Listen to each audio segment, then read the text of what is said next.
വേനൽക്കാല രോഗങ്ങളും പ്രതിരോധ മാർഗങ്ങളും Thiruvananthapuram Airanimuttam government homoeopathic medical കോളേജിലെ മെഡിസിൻ വിഭാഗം പ്രൊഫസറും മേധാവിയുമായ ഡോക്ടർ സതീഷ് ജി സംസാരിക്കുന്നു. സാധാരണയായി മഴക്കാലമാണ് രോഗങ്ങളുടെ കാലമായി പൊതുവെ കരുതുന്നത്. പനിയും ജലദോഷവും വാർദ്ധക്യകാല രോഗങ്ങളും ഇക്കാലത്ത് കൂടുതലായി ഉണ്ടാകുന്നതുകൊണ്ടാണിത്. എന്നാൽ വേനൽക്കാലവും ആരോഗ്യത്തിൻ്റെ കാര്യത്തിൽ പ്രത്യേക ശ്രദ്ധ നൽകേണ്ട കാലമാണ്. ഒരുപക്ഷെ മഴക്കാല രോഗങ്ങളെക്കാൾ കൂടുതൽ ആരോഗ്യ പ്രശ്നങ്ങൾ ഉണ്ടാക്കുന്നത് വേനൽക്കാല രോഗങ്ങളാണെന്ന് പറയാം. വേനൽ ചൂട് കൂടുന്തോറും വിശപ്പിനു പകരം ദാഹവും ഉന്മേഷത്തിനു പകരം ക്ഷീണവും ശരീരത്തെ ബാധിക്കുന്നു. ജലാംശത്തിൻ്റെ നഷ്ടമാണ് വേനൽക്കാലത്ത് ശരീരം നേരിടുന്ന ഒരു പ്രധാന ഭീഷണി. ഈ നിർജ്ജലീകരണം അഥവാ ഡീഹൈഡ്രേഷൻ മരണത്തിന് തന്നെ കാരണമാകാം. വേനലിൻ്റെ ആധിക്യത്തിൽ നിർജ്ജലീകരണം മൂലം കുഞ്ഞുങ്ങളടക്കം അനേകം പേരാണ് ലോകത്ത് വർഷം തോറും മരിക്കുന്നത്. കുടിവെള്ളക്ഷാമവും കുടിക്കുന്ന വെള്ളത്തിലെ മാലിന്യങ്ങളുടെ സാന്നിധ്യവും ഒരുപോലെ രോഗങ്ങൾക്ക് കാരണമാകുന്നു. ഇവ കൂടാതെ മൂത്രാശയ രോഗങ്ങളും പകർച്ചവ്യാധികളും ഉണ്ടാകാനുള്ള സാധ്യതയും വേനൽക്കാലത്ത് കൂടുതലാണ്. മനുഷ്യ ശരീരത്തിൻ്റെ 60% ജലമാണ്. നിത്യേനയുള്ള പ്രവർത്തനങ്ങളുടെ ഫലമായി ശരീരത്തിൽ നിന്നും വലിയ തോതിൽ ജലം നഷ്ടപ്പെടുന്നു. മലമൂത്ര വിസർജനം, വിയർപ്പ് എന്നിവ കൂടാതെ ശ്വാസോച്ഛ്വാസത്തിൽ കൂടിയും ധാരാളം ജലം നഷ്ടമാകുന്നുണ്ട്. മഞ്ഞുകാലത്ത് അതിരാവിലെയും മറ്റും നാം ശ്വാസം പുറത്തുവിടുമ്പോൾ മൂക്കിലൂടെയും വായിലൂടെയും പുകയുടെ രൂപത്തിൽ ദൃശ്യമാകുന്ന നീരാവി വേനലിൽ നമുക്ക് വേർതിരിച്ച് കാണാവുന്നില്ല എന്നേ ഉള്ളൂ. ഇങ്ങനെ നഷ്ടമാവുന്നതിന് ആനുപാതികമായ ജലാംശം ശരീരത്തിനുള്ളിലേക്ക് എത്തേണ്ടതുണ്ട്. പല കാരണങ്ങളാലും ഇതിൻ്റെ അളവിൽ കുറവുണ്ടാകുമ്പോഴാണ് ശരീരം രോഗത്തിന് കീഴ്പ്പെടുന്നത്. ചുരുക്കത്തിൽ കുടിക്കുന്ന അളവിനേക്കാൾ കൂടുതലായി ജലം നഷ്ടപ്പെടുമ്പോഴാണ് ശരീരം പ്രതികരിക്കുന്നത്. അമിതമായ ദാഹമാണ് നിർജ്ജലീകരണത്തോടുള്ള ശരീരത്തിൻ്റെ ആദ്യ പ്രതികരണം. മൂത്രത്തിൻ്റെ അളവ് കുറയുകയും സാന്ദ്രത കൂടി മഞ്ഞ നിറമായി തീരുകയും ചെയ്യും. തുടർന്ന് ശരീരം വരളുക, പ്രത്യേകിച്ച് വായയും കണ്ണുകളും വരണ്ടുണങ്ങുക, പേശികൾ കോച്ചിവലിക്കുക, ഓക്കാനവും ഛർദിലും നെഞ്ചിടിപ്പ് കൂടുകയും ചെയ്യുക എന്നിവയ്ക്കു പുറമെ തലവേദനയും ഉണ്ടാകാം. നിർജ്ജലീകരണം രൂക്ഷമാവുന്നതോടെ താങ്ങാനാവാത്ത തളർച്ചയും ബോധക്ഷയവും സംഭവിക്കാം. ഈ അവസ്ഥയിൽ അടിയന്തര വൈദ്യസഹായം ലഭിക്കാത്ത പക്ഷം അത് മരണത്തിന് തന്നെ കാരണമാകാം. ഈ സമയം ശരീരത്തിലേക്ക് ഒട്ടും വൈകാതെ ജലം നൽകുകയാണ് പരിഹാരമാർഗമായി ആദ്യം ചെയ്യേണ്ടത്. ചില സമയത്ത് അവശനായ രോഗിക്ക് കുടിക്കാൻ വെള്ളം നൽകിയാൽ തന്നെ ആവശ്യത്തിന് വെള്ളം കുടിക്കാൻ കഴിയാതെ വരും. ഇത് പ്രശ്നം കൂടുതൽ സങ്കീർണമാക്കും. ഇത്തരം സന്ദർഭത്തിൽ ആശുപത്രിയിൽ പ്രവേശിപ്പിച്ച് ഞരമ്പുകൾ വഴി തുടർച്ചയായി ഗ്ലൂക്കോസ് ഡ്രിപ്പ് നൽകേണ്ടി വരും. കടുത്ത വെയിലിൽ നിന്ന് രോഗിയെ തണലത്തേക്ക് മാറ്റിയ ശേഷം കഴിയുന്നത്ര ശുദ്ധജലം കുടിക്കാൻ നൽകുകയാണ് ആദ്യം ചെയ്യേണ്ടത്.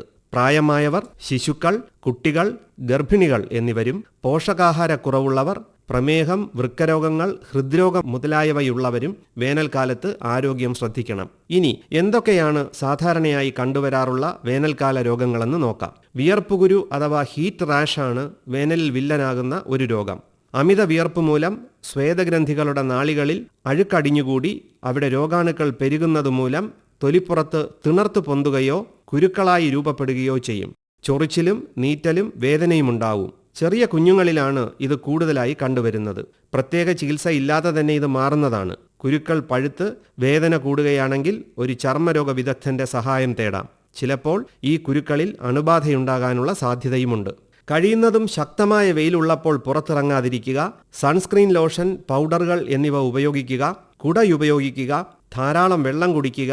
ദിവസേന 2 നേരം കുളിക്കുക എന്നീ പ്രതിരോധ മാർഗങ്ങൾ അവലംബിക്കാവുന്നതാണ്. അയഞ്ഞ കോട്ടൺ വസ്ത്രങ്ങൾ ധരിക്കുന്നത് വലിയൊരളവ് വരെ ചൂടുകുരുവിനെ പ്രതിരോധിക്കും. സൂര്യാഘാതമാണ് വേനൽക്കാലത്തുണ്ടാകുന്ന മറ്റൊരു മാരകമായ അവസ്ഥ. വേനൽക്കാലത്ത് മുൻകാലങ്ങളെ അപേക്ഷിച്ച് കേരളത്തിൽ സൂര്യാഘാതം സാധാരണയായി തീർന്നിരിക്കുന്നു. അന്തരീക്ഷത്തിലെ താപനില ഉയരുന്നതാണ് സൂര്യാഘാതത്തിന് കാരണമാകുന്നത്. കടുത്ത വേനലിൽ തുറസായ സ്ഥലത്ത് ജോലി ചെയ്യുന്നവരിലാണ് സൂര്യാഘാതമുണ്ടാകാൻ സാധ്യത കൂടുതൽ. സൂര്യരശ്മികളിൽ നിന്നുള്ള അൾട്രാവയലറ്റ് റേഡിയേഷൻ തൊലിപ്പുറത്തുണ്ടാക്കുന്ന പൊള്ളലാണിത്. കടലിൽ മത്സ്യബന്ധനത്തിന് പോകുന്നവരിലും കെട്ടിടങ്ങൾക്ക് പുറത്ത് തണലിടങ്ങളില്ലാത്ത പ്രദേശത്ത് ദീർഘനേരം ജോലി ചെയ്യുന്നവർക്കുമാണ് സൂര്യാഘാതമുണ്ടാകാൻ സാധ്യത കൂടുതൽ. സൂര്യാഘാതം ഉടൻ ചികിത്സിച്ചില്ലെങ്കിൽ മരണത്തിന് കാരണമാകാം. ശരീരത്തിലെ താപനിയന്ത്രണ സംവിധാനം തകരുന്നതാണ് ഇതിന് കാരണം. സൂര്യാഘാതത്തെ തുടർന്ന് തലച്ചോർ, വൃക്ക, ഹൃദയം, കരൾ എന്നിവയുടെ പ്രവർത്തനം സ്തംഭിക്കുന്നു. സൂര്യാഘാതമേൽക്കുന്നത് മൂലം ശരീരക്ഷീണവും തളർച്ചയും അനുഭവപ്പെടാം. കൂടുതൽ സമയം തീവ്രതയേറിയ വെയിൽ കൊള്ളുമ്പോൾ തലവേദന, ശരീരത്തിൽ പൊള്ളലുകൾ, ഛർദിൽ, ക്ഷീണം, ബോധക്ഷയം, നെഞ്ചിടിപ്പ് കൂടുക എന്നീ ലക്ഷണങ്ങൾ അനുഭവപ്പെട്ടാൽ അത് സൂര്യാഘാതം കാരണമായിരിക്കാം. ഉടൻ തന്നെ തണുത്ത വെള്ളം കുടിക്കുകയും ശരീരത്തിൽ ഒഴിക്കുകയും ചെയ്യുക. ഐസ് മുതലായവ ഉപയോഗിച്ച് ശരീരത്തിന്റെ താപനില കുറയ്ക്കുക. ഒട്ടും താമസിക്കാതെ ആശുപത്രിയിലെത്തിക്കുക. പകൽ 11 മണി മുതൽ 4 മണി വരെയുള്ള സമയങ്ങളിൽ വെയിൽ കൊള്ളാതിരിക്കുക.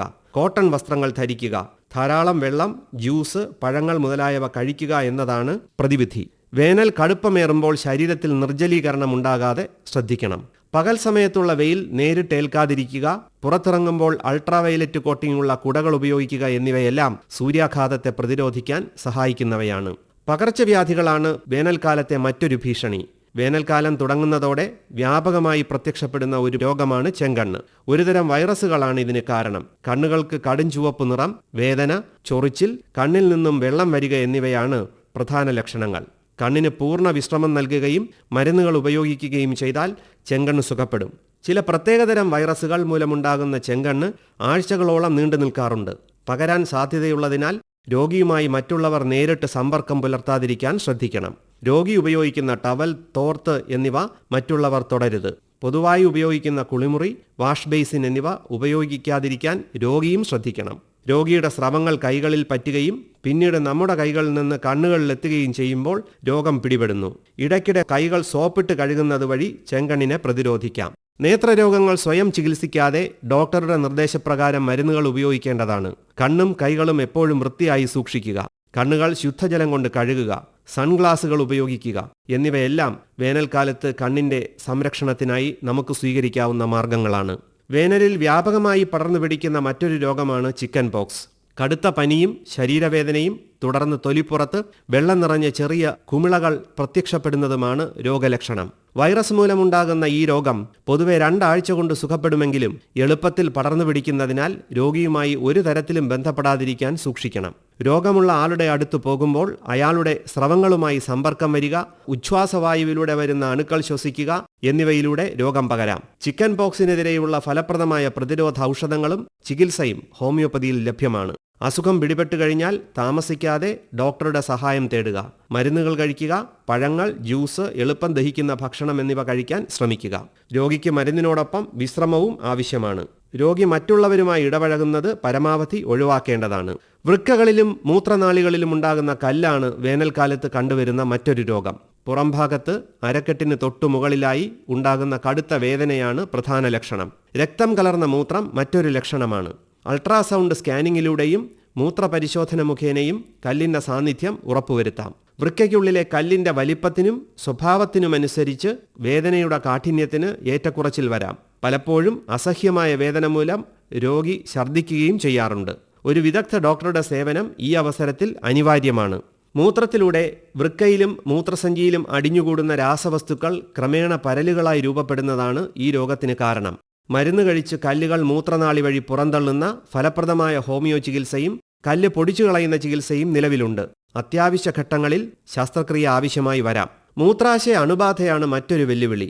ശരീരത്തിലെ ജലാംശത്തിന്റെ നഷ്ടം കാരണം മൂത്രത്തിന്റെ അളവ് കുറയുകയും മൂത്രനാളിയിൽ അണുബാധയുണ്ടാകുകയും ചെയ്യും. വേദനയോടെ ഇടയ്ക്കിടെ മൂത്രമൊഴിക്കൽ, വിറയലോടുകൂടിയ കടുത്ത പനി, ശരീരവേദന എന്നിവയ്ക്കു പുറമെ മൂത്രത്തിന് നിറവ്യത്യാസവും രക്തം കലർന്ന മൂത്രവും ഈ രോഗത്തിന്റെ ലക്ഷണങ്ങളാണ്. ധാരാളം വെള്ളം കുടിക്കുക, ഫലപ്രദമായ ഔഷധങ്ങൾ കൃത്യമായ അളവിലും കാലയളവിലും കഴിക്കുക എന്നതാണ് ചികിത്സ. രോഗലക്ഷണം കണ്ടാലുടൻ വൈദ്യസഹായം തേടണം. ചുരുക്കത്തിൽ മറ്റു പല രോഗങ്ങളിലും എന്ന പോലെ ഫലപ്രദമായ ഹോമിയോ ചികിത്സയും ആരോഗ്യകരമായ ജീവിതശൈലിയും ഏവർക്കും സ്വീകരിക്കാവുന്ന പ്രതിരോധ മാർഗങ്ങളും വഴി വേനൽക്കാലത്തുണ്ടാകുന്ന പല രോഗങ്ങളെയും ഒരു പരിധിവരെ അകറ്റി നിർത്താൻ നമുക്ക് കഴിയും.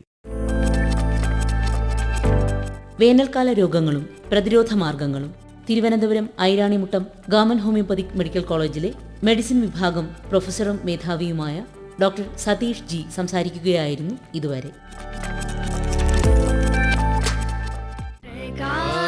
പ്രകാശധാര